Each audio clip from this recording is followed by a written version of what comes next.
naruh oleng-oleng juga saya jenderal. Saya jam 3 tadi malam baru tidur karena habis melayat sahabat saya yang wafat, pemakaman langsung karena kena covid. Jam 3 selesai pemakaman, pulang rumah belum jam 5 panitianya sudah menelpon terus. Saya bilang dasar ini tentara, masih 2 jam acaranya sudah dikejar kita. Luar biasa ini Pak ya. Ibu bapak saudara-saudara sekalian, 1400 tahun yang lalu, tahun ke-8 Rasulullah diangkat menjadi nabi dan rasul. Beliau berduka. Kenapa beliau berduka? Karena ada 2 orang yang dicintai dan mencintai nabi wafat pada tahun yang sama. Makanya disebut tahun duka cita. Ada yang tahu tahun lahirnya nabi kena tahun apa namanya Bu? Tahun apa? Tahun gajah. Kenapa disebut tahun gajah? Karena ada gajah raja yang datang mau menghancurkan Ka'bah pakai kendaraan gajah, namanya Abraham, maka disebut tahun gajah. Maka dulu waktu saya kecil diceritakanlah Maulid itu dengan lagu ibu-ibu. Pada zaman dahulu kala, pada zaman jahiliyah, lahirlah seorang rasul yang terakhir dan mulia. Nah itu cerita soal Maulid. Kemudian disebut tahun duka cita, Isra Mi'rajnya Nabi. Ada lagu-lagunya itu. 27 Rajab Nabi Muhammad diisrakan dari Masjidil Haram ke Masjidil Aqsa. Itu tentang tahun duka cita. Itu lagu-lagunya ibu dulu, bercerita tentang sejarah Nabi. Kalau lagunya ibu-ibu sekarang apa? Putar ke kiri nona, putarlah ke kanan, ke kanan, ke kiri, ke kanan. Apa gunanya itu? Bel-bel, apa beda gunanya itu? Itu ibu-ibu dulu bagus lagunya.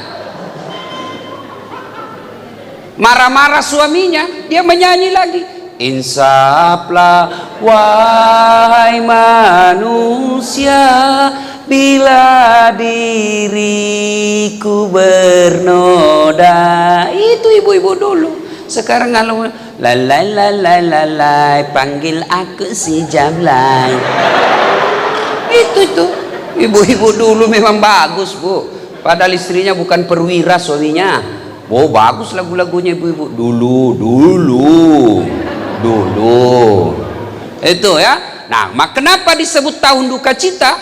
Karena 2 orang yang mencintai Nabi dan dicintai Nabi wafat pada tahun yang sama.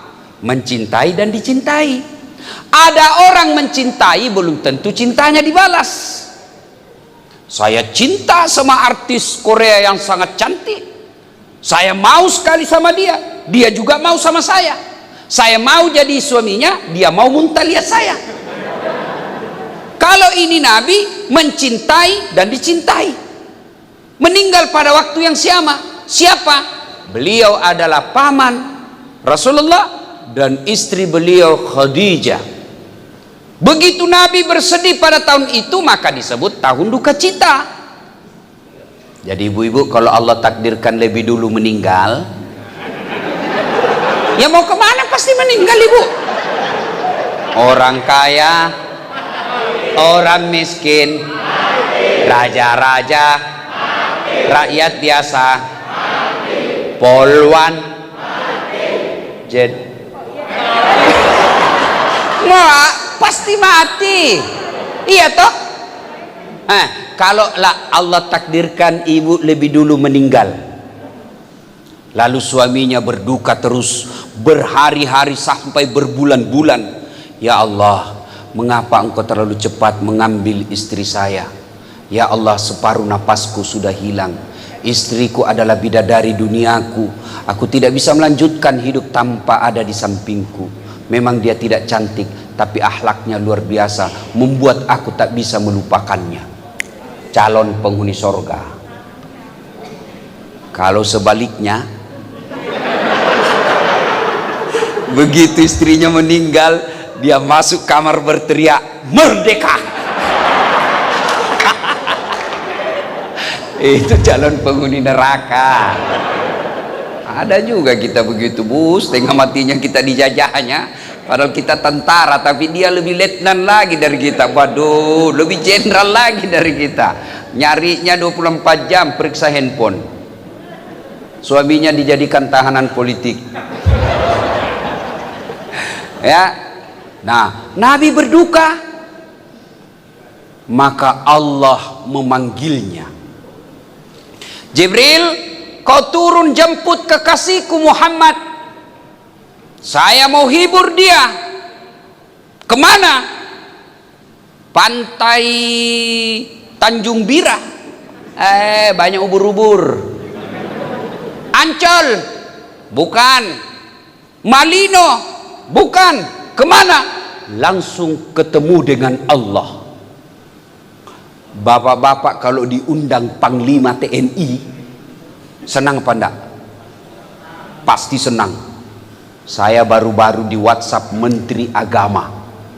Di WhatsApp Menteri Agama, dengan hormat memohon kepada saudara Dasat Latif untuk membawakan hikmah Isra Mi'raj tingkat kenegaraan di Istana Presiden Republik Indonesia. Begitu saya terima itu WhatsAppnya, saya print. Saya suruh anggotaku, print kau ini. Saya bawa pulang kampung. Saya kasih lihat semua sepupuku di kampung. Sepupumu bos, Istana Presiden. Bukan kaleng-kaleng ini istana. Coba. Padahal presiden ada habis masa jabatannya. Presiden ada pensiunnya. Istana negara, istana yang angker. Semua orang mau masuk di situ, saling baku fitnah untuk masuk. Mana enak itu istana? Sudah berapa yang penghuninya sudah mati? Tapi saya bangga. Istana negara, simbol kenegaraan, rumah paling mewah. Bukan karena isinya, tapi status kenegaraannya. Bangga saya. Sampai selfie-selfie lagi. Pak Presiden. Coba. Senang kita. Gimana kalau Allah yang mengundang? Nabi lagi duka, diundang. Lalu mulailah diperjalankan. Dari Masjidil Haram ke Masjidil Aqsa. Makkah ke Palestina. Lalu take off, naik ke Sidratil Muntaha, ketemu dengan Allah. Allah pertunjukkan akhlak mulianya. Biasanya saya bertamu ke rumahnya Pak Jenderal Beni, saya dulu yang ketuk pintu. Assalamualaikum Jenderal. Tapi ini Allah yang memberi salam lebih awal kepada Nabi dengan mengucapkan Assalamu alayka ayyuhan nabiyyu wa rahmatullahi wa barakatuh. Nabi menjawabnya Assalamu alayna wa ala ibadillahi salihin. Ashhadu alla ilaha illallah wa ashhadu anna Muhammadar Rasulullah. Terjadi dialog menunjukkan perlakuan istimewa Allah kepada Rasulullah Muhammad sallallahu alaihi wasallam. Lalu setelah melakukan perbincangan, Rasulullah mengajukan proposal, permintaan. Ya Allah, umatku ini kecil-kecil, umatku ini pendek-pendek umurnya, kasihlah hadiah istimewa buat umat saya. Lalu Allah menyambut proposal itu. Muhammad, aku terima permohonanmu, aku berikan kau hadiah, yaitu sholat 50 kali sehari semalam, yang belum pernah aku berikan sebelummu. Nabi bersenang hati, turun ke langit ketujuh, tidak ada masalah. Ya Muhammad, ada oleh-oleh apa dari Allah untuk umatmu? Alhamdulillah Musa, saya diberi hadiah oleh Allah sholat 50 kali sehari semalam. Kata Nabi Musa, berapa bos? 50 bos. Bukan kaleng-kaleng ini, 50. Kata Nabi Musa, ndak salah mas bro. Jangan lagi kau cari dalam kitab bahasanya begitu. Ini bahasa dasar supaya enak didengar bos. Kan lagi tren itu begini bu toh. Apa maksudnya nih bu? Salam apa ini? Hah? Ah, salam ini bu, percayalah tidak laku ini kalau tidak ada ini. Mau dapat ini tidak ada ini, pret. Ya kan? Ah, kata Nabi Musa, kau naik diskon. Tidak mungkin umatmu mampu melakukan itu yang 50. Saya saja umatku gede-gede, besar-besar, panjang umurnya, kuat-kuat, tidak mampu kalau 50. Kau minta kekurangan lah. Naik Allah kepada Allah. Ya Allah, terlalu banyak bedek kasihan. Tolong didiskon, kurangi ya Allah. Dengan maha pengasihnya Allah. Oke, Muhammad, aku kurangi menjadi 45. Turun lagi. Nabilah Musa, berapa pi? 45. Boh, masih banyak. Kau naik lagi minta kekurangan, naik lagi. Masih banyak ya Allah. Oke, kukurangi lagi 5, tinggal 40. Masih banyak. Mondar mandir setiap kali naik dikurangi 5. Terakhir kali tinggal 5. Nabilah Nabi Musa, bagaimana? Tinggal 5 bos. Masih banyak itu, ndak bisa. Nampaklah kecerdasan Nabi. Setiap kali saya naik dikurangi 5. Sekarang tinggal 5. Kalau saya naik lagi, ndak ada, sudah saya bawa pulang. Subhanallah, alhamdulillah. Apa yang dicemaskan Nabi Musa benar adanya. Sekarang saja tinggal 5, masih ada prajurit hari Jumat saja. La haula wala quwata illa billah. Tinggal 5 bos, masih kau tidak mau selesaikan. Jaga kau. Apa ini? Tinggal dikasih 5 hari Jumat saja Nabi bikin. Itu pun hari Jumatnya paling terlambat datang, paling cepat pulang. Duduk di dinding. Orang khotbah. Orang semua lihat dia. Tidak malu-malunya mau ditegur, tapi dia perwira.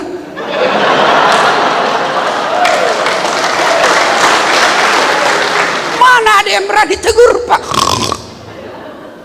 Perwira ngorok. Begitu bangun, mesti apa ini? Nggak ada khotbahnya. Bukan mesti apa, kau yang tidur.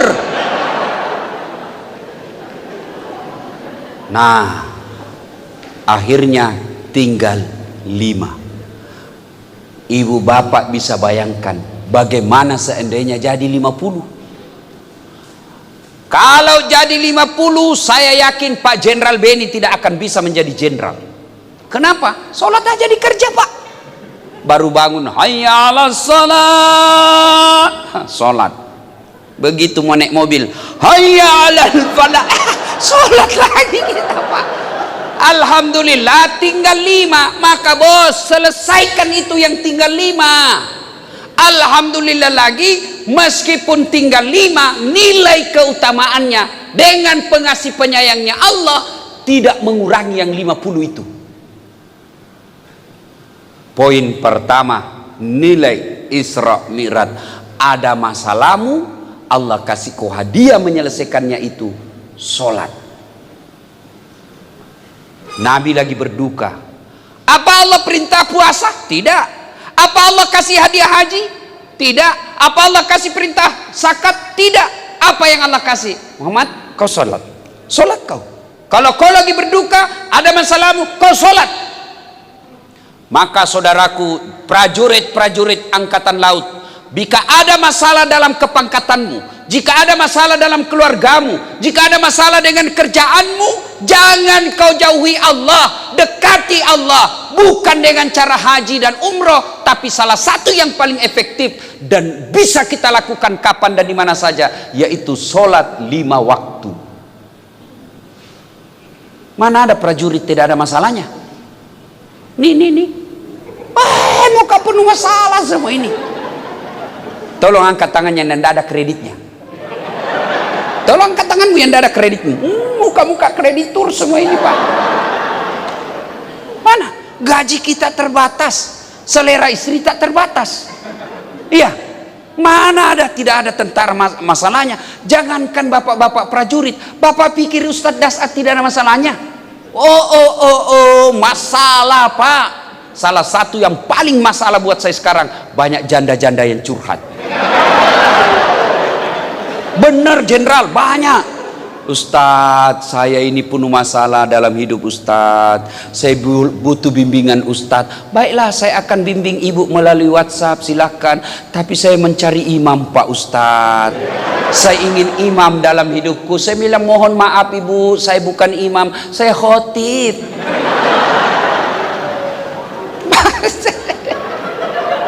Pak, hidup ini penuh masalah. Contoh. Ada rumah tangga romantis.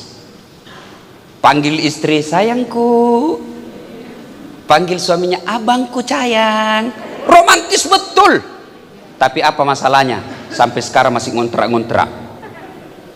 Ekonomi masalahnya.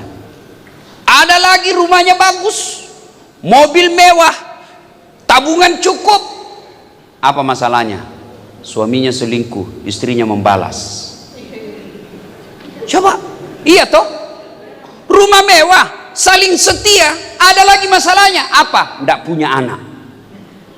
Ayo. Rumah mewah, saling setia, ada anaknya, selesai masalahnya. Anaknya nakal, kena narkoba. Tidak ada rumah tangga, tidak ada masalah. Semua punya masalah. Maka ketika ada masalah, yuk aplikasinya sholat.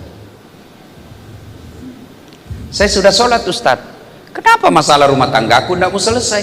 Betul ibu bapak sholat tapi tidak ikhlas. Hayya 'alas sholat. Sholat lagi. Barusan kita duhur, tidak ikhlas. Saya sholat Ustadz, betul bapak sholat, tapi sholatnya tidak sesuai yang diajarkan Nabi. Dia sholat tapi pikirannya kemana-mana. Allahu Akbar. Tadi duit 100.000, beli pulsa 50.000, beli coto 30.000. Mana yang 20.000 ya? Allahu Akbar, belum dia dapat. Sami Allahu liman hamidah, di mana aku simpannya? Bapak ketawa karena membayangkan diri sendiri toh. Saya sholat Ustadz, betul sholat, tapi bapak sholatnya main-main. Allahu Akbar.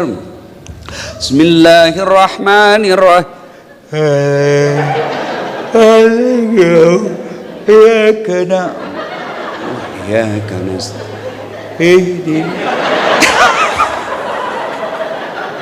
Sholat pakoti polo. Siapa ajar kau beleng-beleng. Allahu Akbar. Ada juga sholat itu pakai keju-keju. Bapak sholat bayangkan diri sendiri. Pak, bagaimana ceritanya? Ya, jadi kalau ada persoalan kepangkatan kah itu, rumah tangga kah itu, ekonomi kah itu, sudah deh, lebih kau curhat kepada Allah melalui apa? Sholat.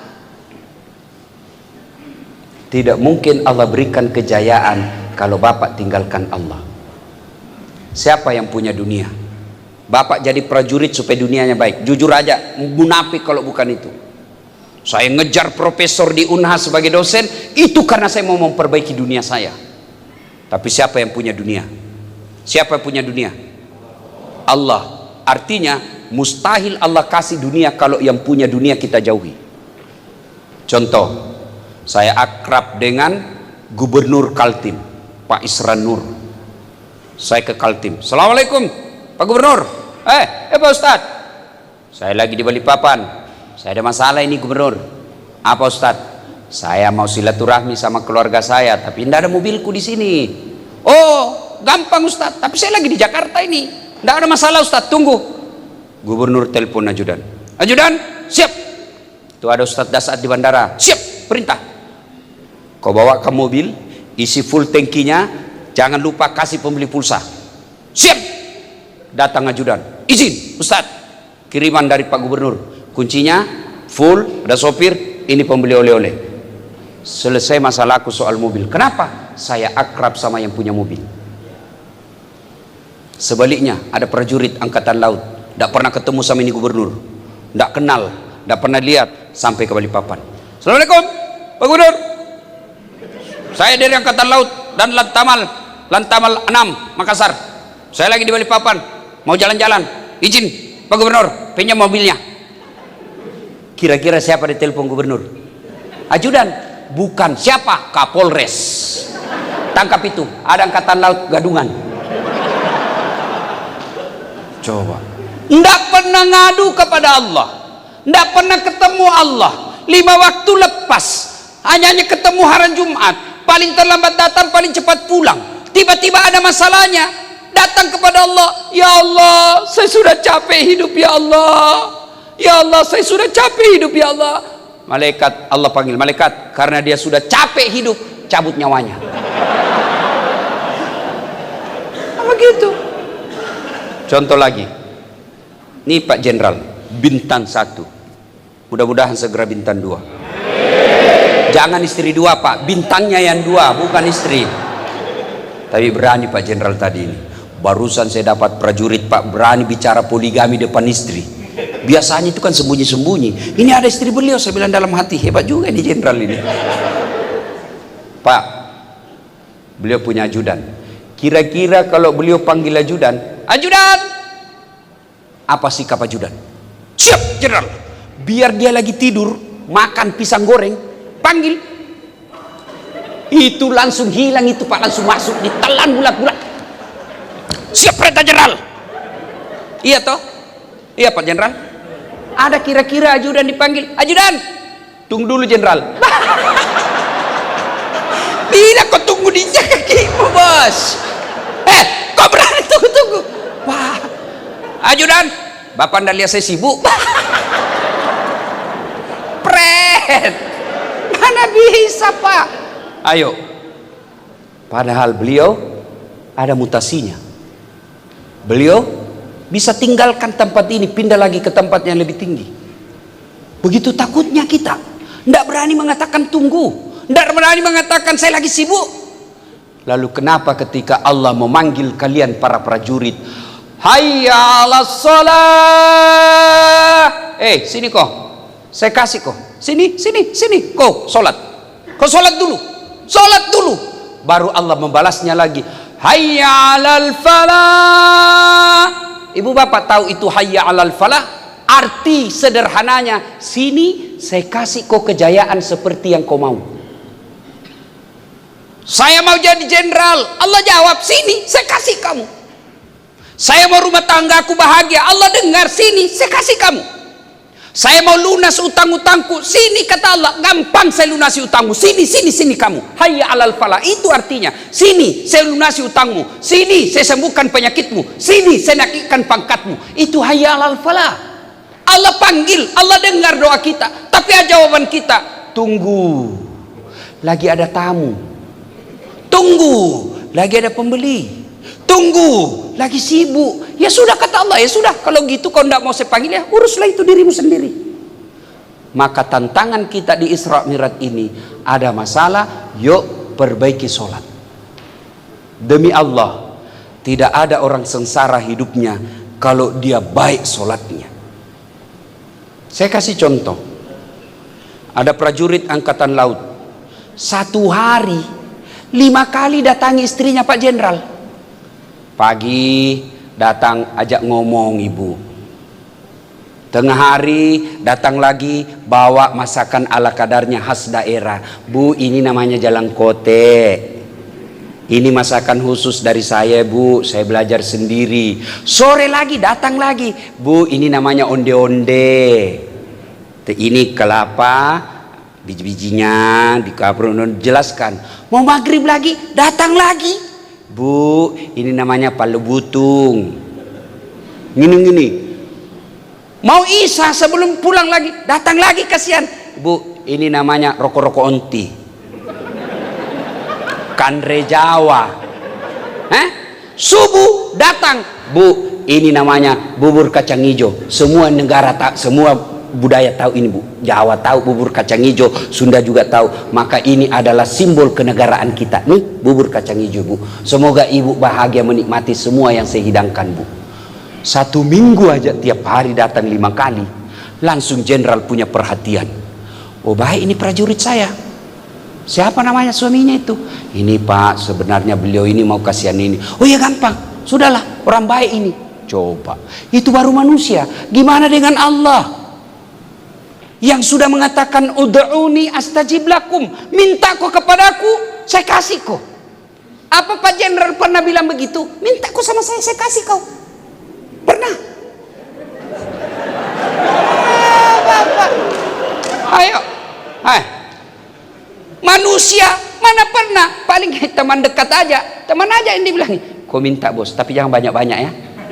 Allah makin diminta, makin senang, makin diminta. Kau minta sama saya, karena kalau kau mau minta itu berarti kau butuh sama saya, berarti kau mengakui dirimu hamba. Maka minta kepada Allah. Cuma cara mintanya melalui sholat. Inilah pentingnya. Nah, ibu bapak, saudara-saudara sekalian, tidak usah panjang cerita. Tidak ada gunanya kita Isra Mi'raj tiap tahun kalau bapak tidak sholat. Ini penting sholat. Demi Allah, orang yang baik sholatnya, kalau dia tidak bisa beli rumah sampai pensiun, insya Allah anaknya nanti yang angkat derajatnya. Kalau bapak tidak bisa jadi perwira, dari jadi tentara puluhan tahun hanya kasihan prajurit terus, tidak bisa pangkatnya menjadi perwira, nanti anaknya yang angkat derajatnya. Kalau bapak baik sholat. Tapi kalau sekarang jadi prajurit, tidak pernah sholat, ngerjanya nipu kiri kanan, nakut-nakutin orang, tidak pernah menghadap kepada Allah, sholatnya ala kadarnya, maka bukan cuma bapak yang hidupnya hina nanti, tapi anak-anak juga biasa ikut menderita. Maka rumah tangga yang baik, perbaiki sholat. Sholat kita disempurnakan insya Allah. Apa sih susahnya sholat ini? Kami tentara, Ustadz, kadangkala piket, Ustadz, tiba waktu sholat. Bagaimana caranya, Ustadz? Bapak, jangankan piket, perang aja Pak boleh sholat. Namanya sholat khauf, sholat dalam keadaan perang. Gimana caranya Ustadz orang sholat dalam keadaan perang? Misalnya bapak lagi 10 orang, 5 di depan, 5 di belakang, saf kedua. Gimana cara sholatnya? Saf pertama selesaikan 1 rakaat, saf kedua yang 5 orang pegang senjata. Yang saf pertama diselesaikan 1 rakaat. Saf pertama selesai 1 rakaat, dia lagi yang siaga. Saf yang kedua selesaikan 1 rakaatnya. Selesai 1 rakaat saf kedua, saf pertama selesaikan rakaat keduanya, dia lagi yang di belakang saf kedua yang siaga. Begitu pentingnya sholat, tidak boleh ditinggalkan meskipun dalam keadaan perang kau sholat. Dan sholat ini adalah puncak penghambaan kita kepada Allah Subhanahu wa ta'ala. Sholat ini adalah puncak penghambaan kepada Allah. Maksudnya apa, Ustaz? Coba lihat. Puasa, boleh puasa sambil dengar lagu. Lagi lapar, daripada menghayal kiri kanan, putar lagunya Umi Rama. Mengapa minuman itu haram? Tadadada. Karena merusak kepikiran. Mengapa berjudi juga haram? Karena merusak keuangan. Mengapa semua yang asik-asik itu diharamkan? Mengapa semua yang enak-enak juga diharamkan? Jawabannya, ha ha ha ha ha ha ha ha. Itulah perangkap setan, umpannya ialah bermacam-macam kesenangan. Jangan lupa like and share. Itu Pak. Boleh Bapak lagi puasa dengar musik, boleh. Bapak lagi tawaf, boleh sambil dengar musik. Ya Nabi salam alaika, ya Rasul salam salam alaika. Boleh. Bapak lagi sa'i, boleh dengar lagu.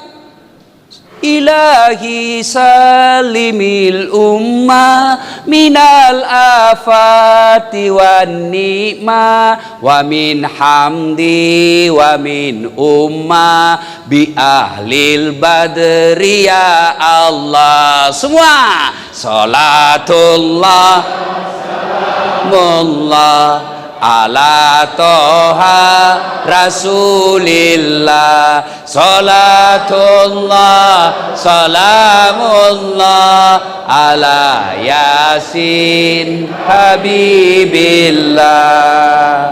Boleh sambil haji salawat dengan musik seperti itu, boleh. Ibu bayar zakat, boleh sambil nyanyi.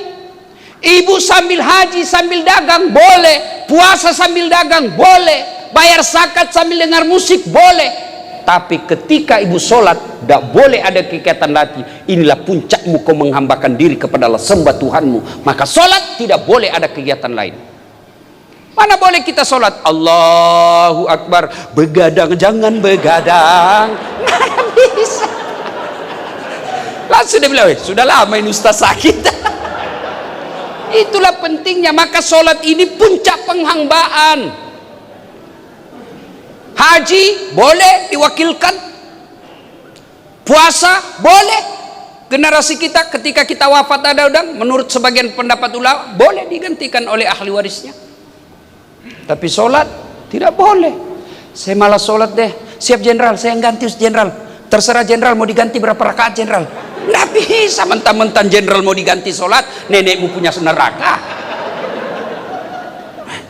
Inilah pentingnya sholat. Maka saudaraku para prajurit angkatan laut, mari tunaikan sholat. Salatlah dengan sebaik-baiknya, karena ini adalah puncak penghambaan kita kepada Allah Subhanahu wa Ta'ala. Ibu bapak saudara-saudara sekalian, banyak yang kita sampaikan, tapi waktu jualah yang membatasi kita. Prajurit angkatan laut katanya begini motonya, di laut kita jaya, di darat kita buaya, di rumah tak berdaya.